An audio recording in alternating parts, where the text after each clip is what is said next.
In 2022, a television screenwriter signed a check for somewhere north of $300 million to buy a cattle ranch in a county with fewer people than a single New York City subway car at rush hour. The ranch was bigger than the city of San Antonio. It had its own airstrip, its own water filtration plant, its own supply house, and roughly 20 employee homes scattered across a landscape so vast that cowboys still used horses because trucks couldn't cover it. The property had been in one family for 150 years. It had never, in its entire existence, been offered for sale.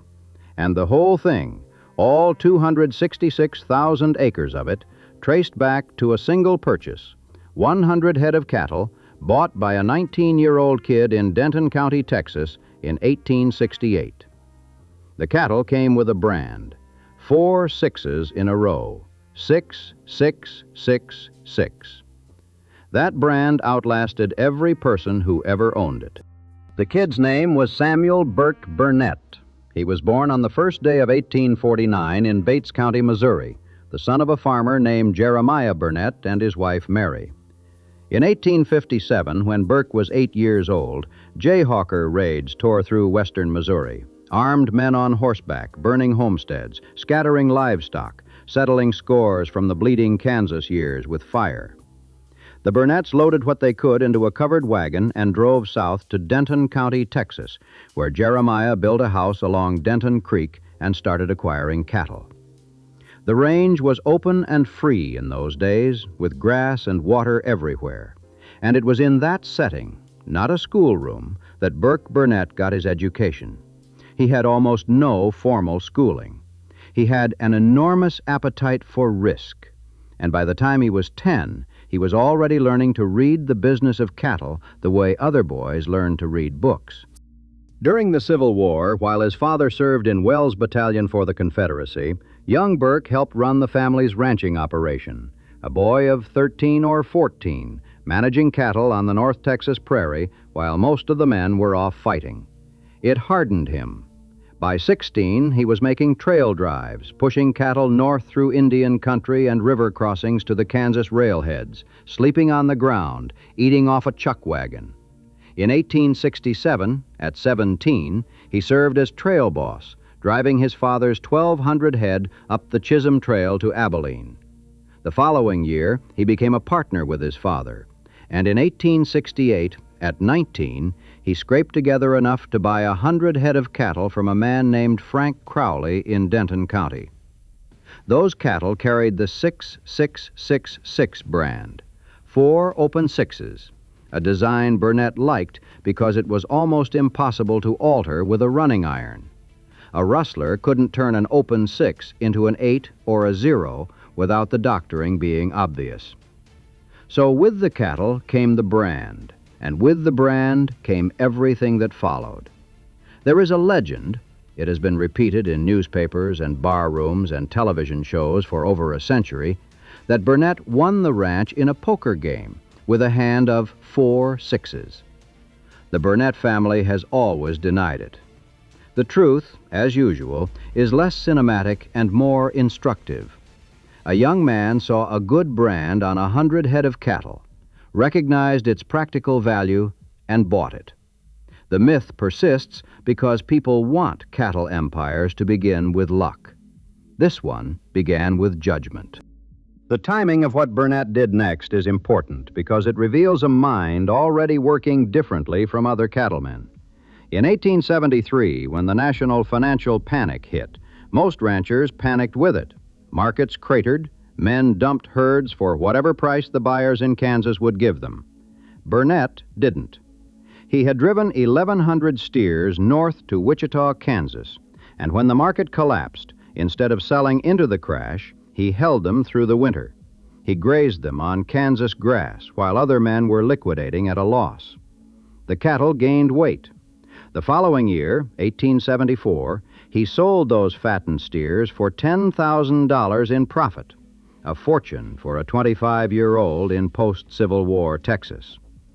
He was one of the first cattlemen in the state to understand that the real money wasn't in driving cattle to market as fast as possible. It was in feeding them first. Buying thin, selling fat. That single insight, patience as a business strategy, would underpin everything the 4 Sixes became. That same year, 1870, he married Ruth B. Lloyd, daughter of Martin B. Lloyd, who was Fort Worth's first permanent banker. Lloyd had used his cattle profits to open the Lloyd Exchange Office in the early 1870s, then chartered the California and Texas Bank, and in 1877 helped create the First National Bank of Fort Worth, only the 9th nationally chartered bank in the country. Burnett had married into the money behind the money. Banking connections and cattle instincts in the same family. The 4 Sixes empire was being assembled from both sides of the ledger. With his profits, Burnett bought 1,300 more cattle and drove them along the Chisholm Trail to open range near the Little Wichita River in what would become Wichita Falls. He purchased land there before the town even existed. But the open range was getting crowded, and in the 1880s, drought started turning Texas grassland to dust. Cattle needed grass, and the grass was dying. Burnett needed more room. He looked north, across the Red River, into Indian Territory, present-day Oklahoma, where 3 million acres of Kiowa, Comanche, and Apache reservation land sat covered in lush, unbroken prairie grass. No white cattleman had any legal right to be there. But Burnett was not the kind of man who let legality settle a question before he'd tried negotiation. This is where the story takes a turn that makes the 6666 unlike any other ranch in American history. Because the man Burnett needed to negotiate with was Quanah Parker, the last war chief of the Quahada Comanche, son of Chief Pettinacona and Cynthia Ann Parker, a white woman who had been kidnapped as a child and fully assimilated into Comanche life. Quanah had fought the United States Army across the southern plains for years, leading mounted raids against buffalo hunters and soldiers until unrelenting military pressure finally forced the Quahada Band onto the Fort Sill Reservation in the mid-1870s. By the 1880s, Quanah Parker was working the impossible seam between 2 civilizations, advocating for Comanche schools and English instruction, building his own cattle herds, and negotiating with the white ranchers who were eyeing the reservation's magnificent grass.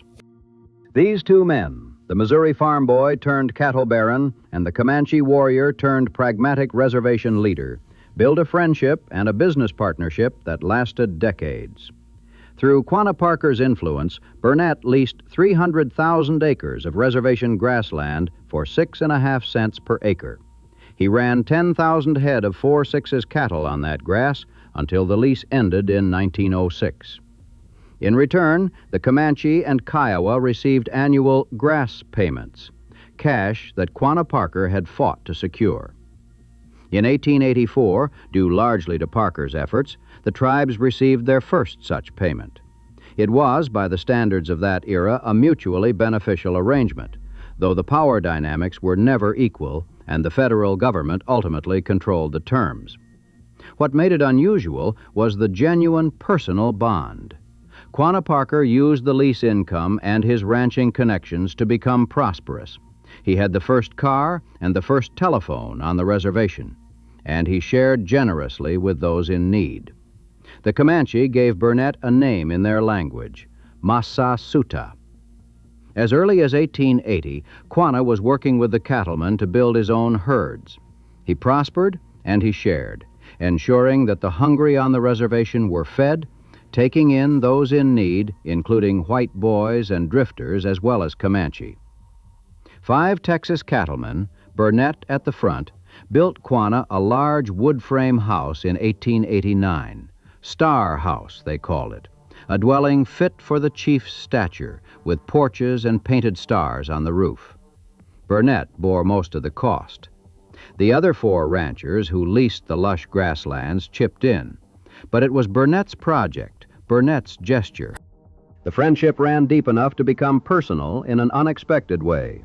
When Burnett's son Tom, born in 1871, his only surviving son, was a teenager, the old man tried to send him to West Point. Tom rebelled. Burnett drove him to the academy on the Hudson River, went on to New York City on business, and returned to Texas to find that his son had beaten him home. The boy simply walked away from West Point. Out of sheer frustration, and knowing that Quanah Parker had taken several white boys under his wing, Burnett drove his son to the reservation and essentially said, "See what you can do with him." Tom spent years living among the Comanche, working cattle in the Wichita Mountains, drawing the same wages as other cowboys. It was an apprenticeship that no other cattleman's son in Texas ever had. He emerged from it with an uncanny ability to judge horseflesh and a deep respect for native people that stayed with him the rest of his life. In 1905, Burnett and Tom hosted a wolf hunt that became the stuff of legend. The guest list included President Theodore Roosevelt, Quanah Parker, and a handful of wealthy ranchers. For 10 days, they hunted wolves and coyotes barehanded with hounds across the leased Comanche Kiowa lands in Oklahoma. Roosevelt, the old Rough Rider, loved every minute of it. He and Burnett became friends. A few years later, when Roosevelt returned to Texas, he encouraged the little town of Nestorville, near Burnett's Wichita County ranch, to rename itself Burk Burnett. The town did, and the name stuck. The President of the United States persuading a Texas town to name itself after a cattleman. That was the kind of influence Burke Burnett wielded. As the 19th century ended, the open range was disappearing behind barbed wire, and the only protection a cattleman had was private ownership. Around 1900, Burnett made the purchases that transformed a large cattle operation into a territorial empire. He bought the 8 ranch near Guthrie in King County from the Louisville Land and Cattle Company of Kentucky. Shortly after, in 1902, he purchased 107,000 acres along Dixon Creek in Carson and Hutchinson counties from British-owned interests connected to the old Franklin Land and Cattle Company, paying $2.65 per acre. Together with subsequent additions, these purchases gave Burnett nearly 1/3 of 1,000,000 acres of private rangeland. The 8 ranch became the nucleus of the 4 Sixes. The Dixon Creek Division, located in the Panhandle near the town of Panhandle, became the stocker operation, receiving calves born on the main ranch and fattening them for market on that rich Panhandle grass.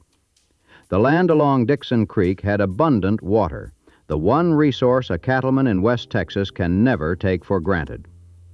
It was the same buy thin, sell fat logic that had earned Burnett $10,000 in Wichita back in 1874, now scaled to industrial proportions.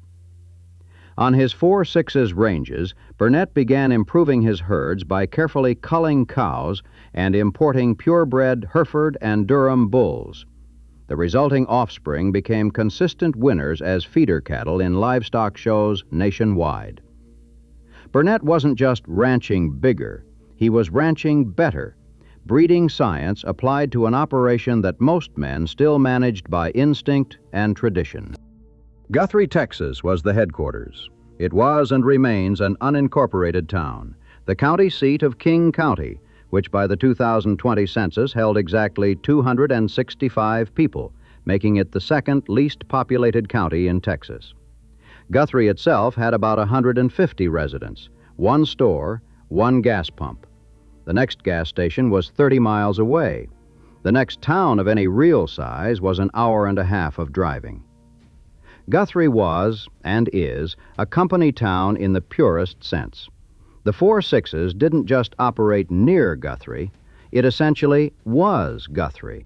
In 1917, Burnett was 68 years old and wealthy enough to build what he called the finest ranch house in West Texas.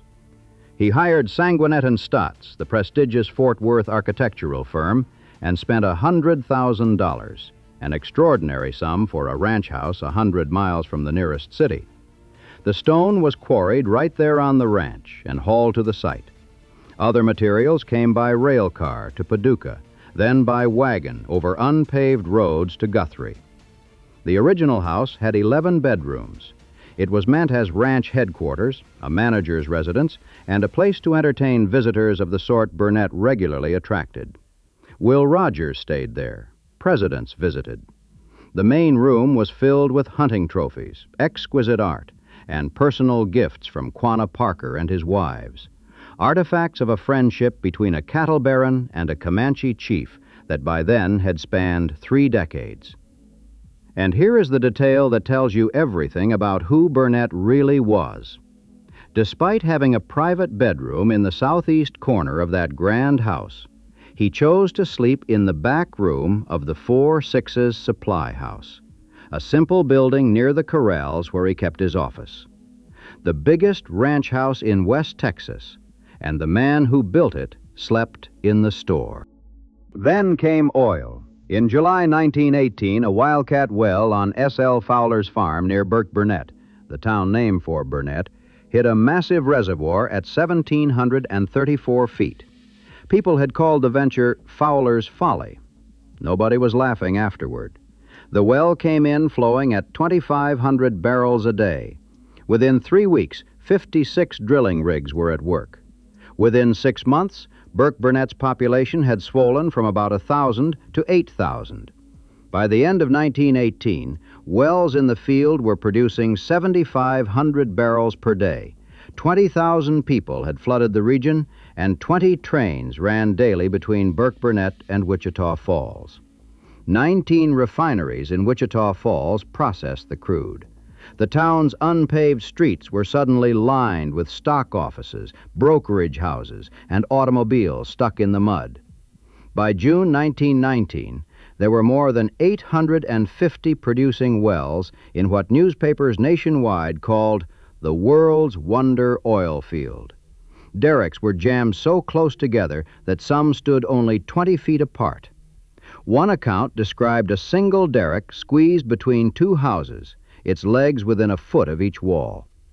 19 refineries in Wichita Falls processed the flood of crude. New service companies, brokerage houses, and supply firms opened offices along the town's unpaved streets. Photographers came to shoot the derricks, and the automobiles stuck axle deep in the mud between them. A Cosmopolitan magazine article about the chaos later inspired the 1940 MGM film Boomtown, starring Spencer Tracy and Clark Gable. The cotton farming town that Theodore Roosevelt had personally renamed after his rancher friend had become one of the most famous oil towns on Earth. That same year, 1918, a blizzard swept the ranch and killed 2,000 head of 4 Sixes cattle, a devastating loss. But 3 years later, in 1921, the disaster was eclipsed by a discovery that changed everything. Oil was found directly on the Dixon Creek division of the 6666 ranch. Burnett, who had spent 50 years building a cattle empire, now had an oil empire sitting underneath it. He didn't live long enough to fully enjoy it. On June 27, 1922, Samuel Burke Burnett died in Fort Worth at the age of 73. His wealth at death was estimated at $6 million, equivalent to roughly $100 million today. He twice killed men in disputes over cattle during his lifetime and was never prosecuted. He had been president of the Fort Worth Stock Show, a director of the First National Bank of Fort Worth, president of Ardmore Oil, and treasurer of the Texas and Southwestern Cattle Raisers Association for 45 years. He was a founding member of that association. He had the ear of presidents and the trust of the Comanche. And his will contained a provision so unusual that its consequences would shape the 4 Sixes for the next century. Burnett left the bulk of his estate not to his son Tom, who was 51 years old and had spent his life in the cattle business. Tom received $25,000 a year. The real fortune, the ranches, the oil, the land, went to Burnett's granddaughter, Anne Valiant Burnett, who was 21. And the will specified that the estate be held in trust, with the provision that upon Anne's death, everything would pass to Burnett's most direct female descendant, not male, female. The old cattleman had evidently decided that the men in his family should make their own way in the world, and that the women would carry the brand. He appointed 2 trustees to manage the holdings. They and their successors would run the 4 Sixes for nearly 6 decades. Think about what that will actually did. In 1922, Anne was 21 and unmarried. She had no children yet. Burnett was writing his fortune forward to a woman who did not yet exist, his great-granddaughter, whoever she might be, whenever she might arrive.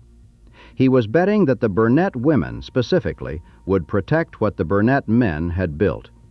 In a state where ranching was defined by men on horseback, where the Cattle Raisers Association was an all-male fraternity, where the open range itself was a metaphor for masculine freedom, the founder of the biggest ranch in Texas looked at his legacy and handed it to the girls. It was, in retrospect, a kind of genius, though not without its cruelties. Tom Burnett, the rodeo king of North Texas, spent the rest of his life building a parallel fortune. He acquired the 26,000-acre Triangle Ranch at Iowa Park and additional rangeland in Cottle and Ford counties. He eventually owned 449,000 acres in his own right. He married 4 times, first to Olive Ollie Lake, who bore him his only child, Anne, in 1900, then to the famous cowgirl Lucille Mulhall, then to Lydia Sheldon, then to Bernice Fassett. He promoted rodeos across North Texas, became a major shareholder in the Iowa Park State Bank, and was respected by every cowman who knew him. But he never controlled the 4 Sixes. He financed and promoted rodeos at his Iowa Park Ranch and in Wichita Falls, earning himself the nickname the Rodeo King. He died on December 26, 1938, at 67. His death, as one historian noted, coming in the midst of a long campaign to build a fortune equal to his father's. He had come close. He left his estate to his only child, Anne, the same Anne who already held the 6,666 in trust from her grandfather. By 1938, Anne Valiant Burnett controlled an empire. She was 38 years old and had already been married twice. Meanwhile, Burnett's second wife, Mary Couts Burnett, whom he had disinherited and reportedly had committed to an asylum, fought the will in court. She won. The court ruled she was entitled to half the estate.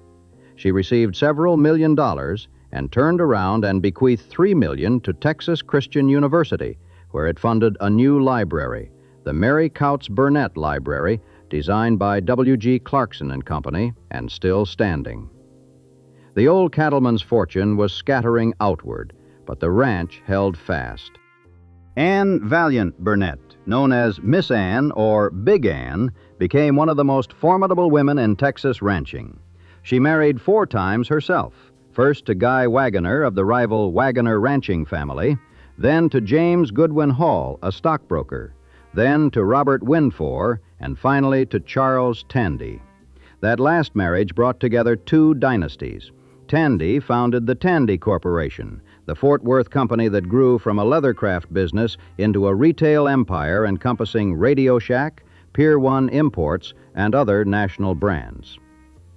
Miss Anne grew up spending summers on the 4 Sixes, and the ranch was the enduring constant through all 4 marriages. Her greatest contribution to the ranch's legacy was in horses. In 1940, she hosted the inaugural meeting of the American Quarter Horse Association in her Fort Worth home and provided substantial early financial support for the fledgling organization. She brought champion stallions to the 4 Sixes, Gray Badger II and Hollywood Gold, and established the foundation of what would become one of the most respected quarter horse breeding programs in the world. By 1936, there were 20,000 Hereford cattle on the ranch. The cattle operation was already enormous. Under Miss Anne, the horse program began to match it. She had an eye for bloodlines that few men in the industry could equal, and the financial resources to acquire the best stock available. Her champions became foundation sires whose descendants are still winning today. She was inducted posthumously into the American Quarter Horse Hall of Fame, a woman who had helped create the organization and then spent 4 decades proving the breed on her own ranch. Miss Anne died on New Year's Day, 1980, at 79, and the will of her grandfather, written 58 years earlier before her own daughter had even been conceived, activated exactly as intended. The estate passed to the most direct female descendant, Anne Windfohr Marion, Miss Anne's only child, who was 41 years old. Little Anne, as she was known in her early years, had been born in Fort Worth in 1938. Her father, James Goodwin Hall, was a stockbroker. Her parents divorced when she was young. Her mother married Robert Windfohr, who adopted her, and later married Charles Tandy. Little Anne attended the Hockaday School in Dallas, Miss Porter's in Connecticut, and Briarcliff Junior College. She studied art history at the University of Geneva in Switzerland. She married 4 times. Like her mother, like her grandfather's pattern of outsized personal restlessness set against iron professional constancy. She was a rancher who could discuss Mark Rothko and broodmare bloodlines with equal authority. A billionaire art collector who still drove out to Guthrie to oversee the cattle work. A woman who sat on the board of the Museum of Modern Art in New York and the Board of Regents at Texas Tech in Lubbock. She once commissioned a house from I.M. Pei, one of only 3 residential projects the architect ever agreed to design. She collected Gorky and de Kooning and Rothko, and she also collected spurs and saddles and Indian blankets, following a taste she'd inherited from her mother, who had amassed a significant collection of Native American artifacts that eventually went to the National Ranching Heritage Center. The 2 Annes, Big Anne and Little Anne, represented something rare in American wealth. 4 generations of women who actually ran what they inherited, who didn't delegate the ranch to managers and retreat to the city. They were in the barns and in the boardrooms. When she took control in 1980, she ended nearly 60 years of trustee management. She sold the Triangle Ranch her grandfather Tom had developed. She donated the Burnett home in Iowa Park to the city. And she turned her full attention to 2 things, the ranch and oil. She incorporated Burnett Oil Company, built upon the 1921 strikes and a major new discovery on the Guthrie property in 1969, a field still being developed today. She became a billionaire. The money flowed in 2 directions, into the ranch and into art. At the Modern Art Museum of Fort Worth, the oldest museum in Texas, housed since 2002 in a building designed by the Japanese architect Tadao Ando as part of a $65 million expansion that Marion helped fund, her gifts over nearly half a century included works by Arshile Gorky, Willem de Kooning, Mark Rothko, David Smith, and Ellsworth Kelly. She and her husband John Marion founded the Georgia O'Keeffe Museum in Santa Fe and served as its chairman for 20 years.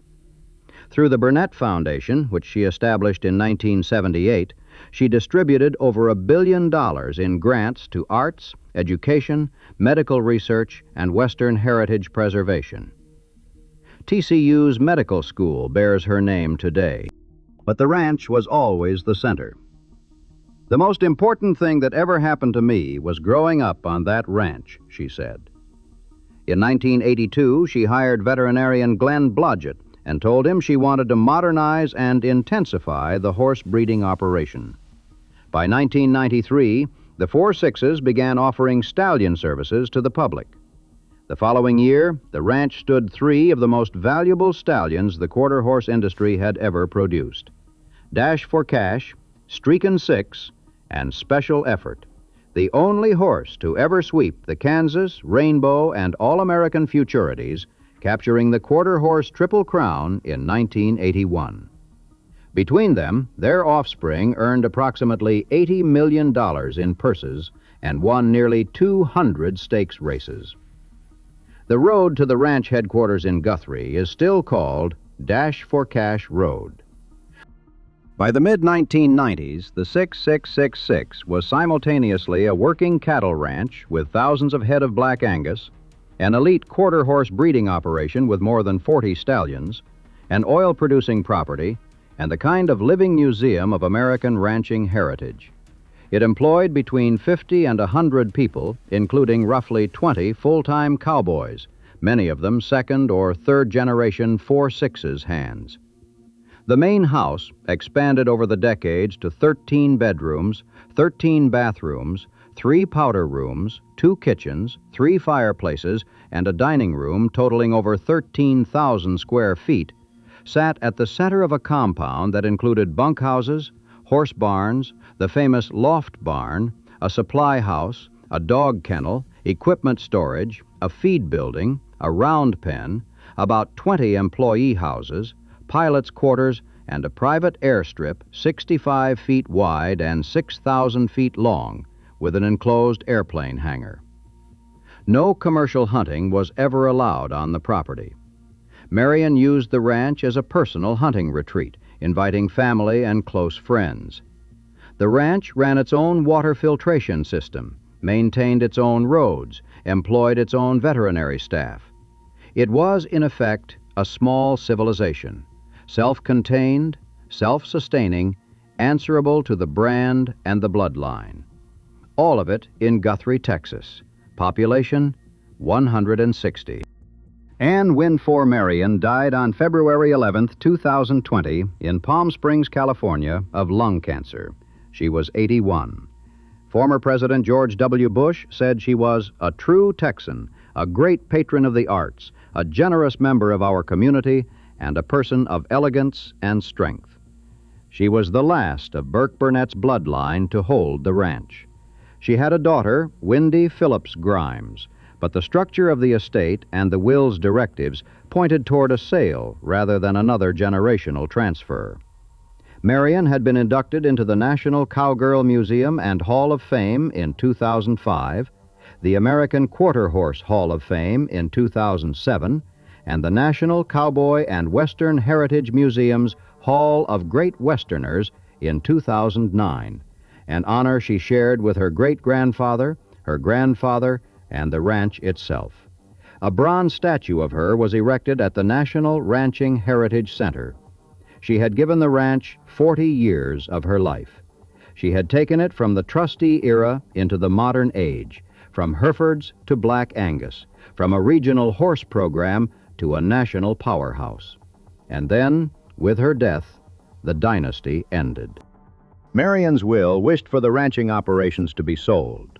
And so, in December 2020, for the first time in 150 years, the 4 6s went on the market.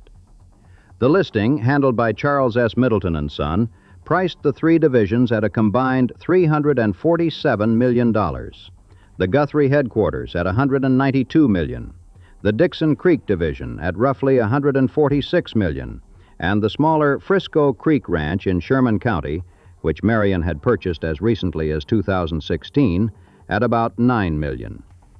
The listing called it a rare opportunity to own a great piece of Texas history. The buyer was Taylor Sheridan, a Texan who had grown up, as he put it, in the shadow of the 4 6s.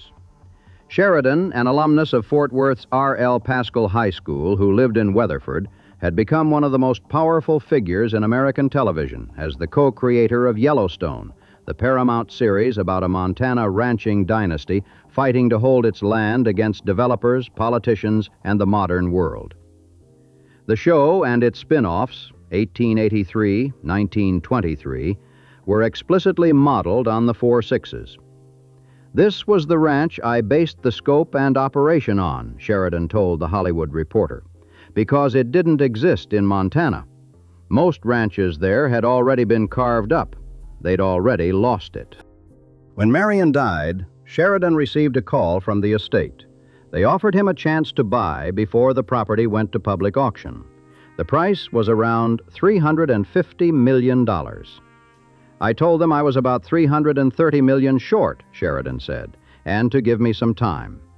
He then signed a new overall production deal with Paramount worth an estimated $200 million, a deal he structured specifically to generate the cash for the purchase. A few outside investors joined in.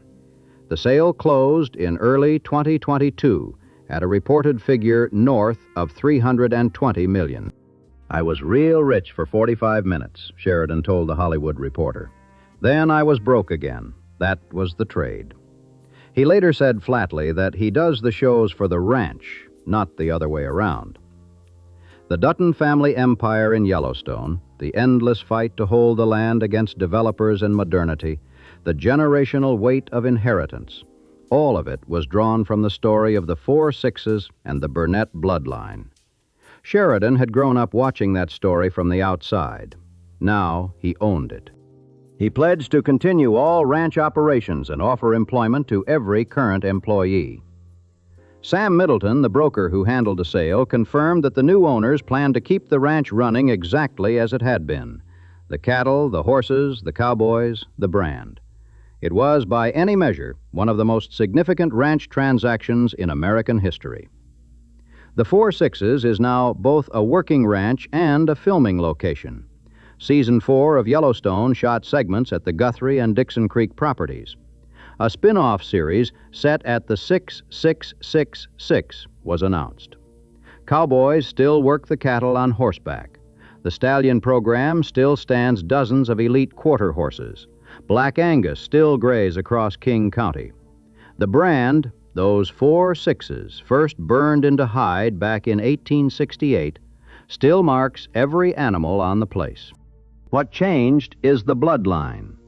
For 150 years, the 6666 passed not through the men of the Burnett family, but through the women.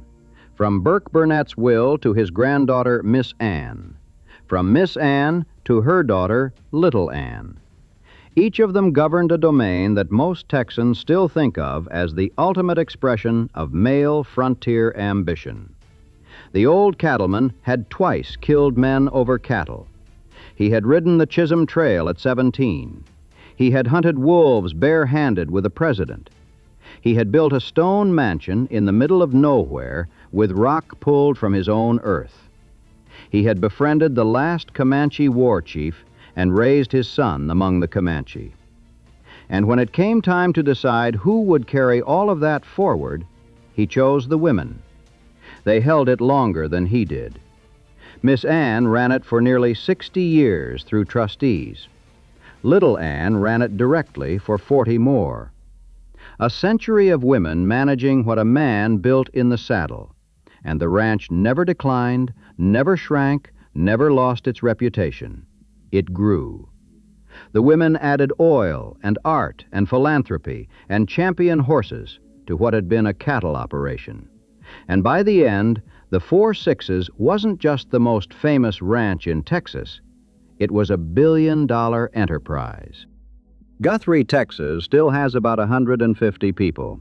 King County still has fewer than 300.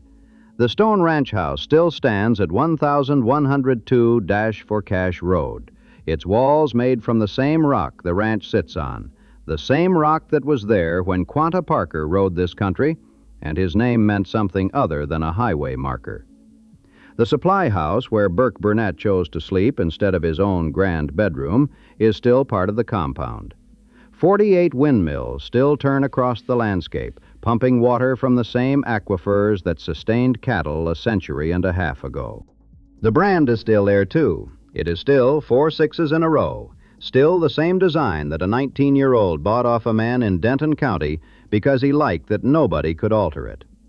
156 years later, nobody has.